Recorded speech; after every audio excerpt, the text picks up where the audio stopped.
वसा जनसेवेचा.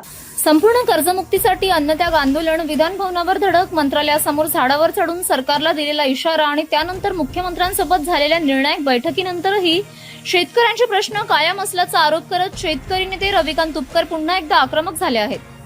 राज्य सरकारच्या अहिल्यादेवी होळकर कर्जमाफी योजनेतील नियमित कर्ज फेडणाऱ्या शेतकऱ्यांसाठी जाहीर करण्यात आलेले केवळ 50,000चे प्रोत्साहन अनुदान अत्यंत अपुरे असून ते 2 लाख करण्यात यावे अशी जोरदार मागणी त्यांनी केली आहे. सरकारने या मागणीकडे दुर्लक्ष केल्यास अनियमित कर्ज भरणाऱ्या शेतकऱ्यांना सोबत घेऊन पुन्हा एकदा राज्यव्यापी आक्रमक आंदोलन उभारू असा स्पष्ट इशारा तुपकर यांनी दिला आहे. सध्या रविकांत तुपकर राज्यव्यापी दौऱ्यावर असून पूर्व आणि पश्चिम विदर्भात ते शेतकरी, पदाधिकारी आणि कार्यकर्त्यांच्या भेटी घेत आहेत. या दौऱ्यात शेतकऱ्यांमधील असंतोषाची तीव्रता जाणून घेत पुढील आंदोलनाची रणनीती आखली जात असल्याची माहिती समोर आली आहे. पुढील 2 दिवसात ते पश्चिम महाराष्ट्राच्या दौऱ्यावरही जाणार असून राज्यभर संघटनात्मक बैठकांची मालिका सुरू होणार आहे. या दौऱ्यादरम्यान माध्यमांशी बोलताना तुपकर म्हणाले की 2019 मध्ये कर्जमाफीचा लाभ घेतलेल्या शेतकऱ्यांनाही नव्या कर्जमाफीचा लाभ देण्याचा निर्णय सरकारने घेतला, त्याचे आम्ही स्वागत करतो. मात्र नियमितपणे कर्जाची परतफेड करणाऱ्या शेतकऱ्यांच्या बाबतीत सरकारने अन्याय केला आहे. प्रोत्साहन अनुदान म्हणून केवळ 50,000 रुपये देऊन सरकार नियमित कर्जदारांची थट्टा करत आहे.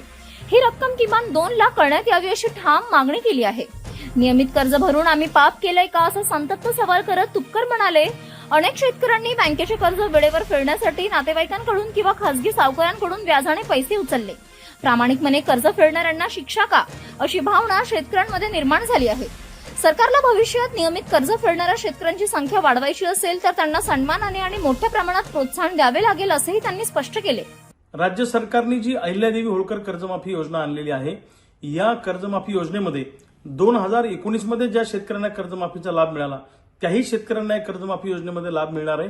ही आनंदाची गोष्ट आहे. सरकारच्या निर्णयाचं आम्ही स्वागत केलेलं आहे.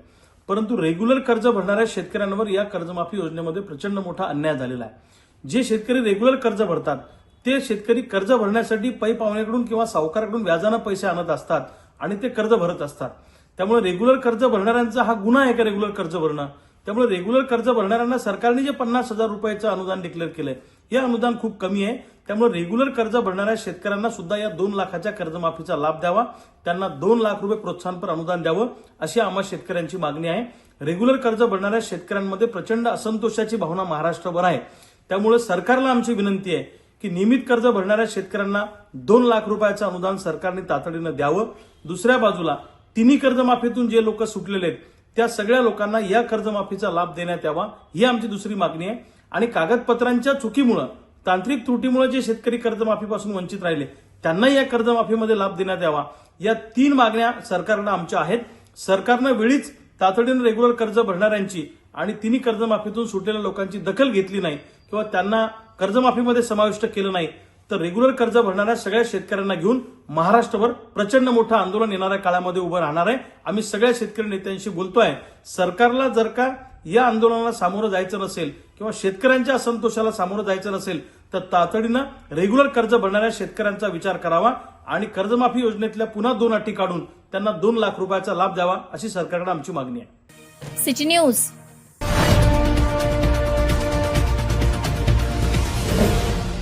सिटी न्यूज वसा जनसेवेचा.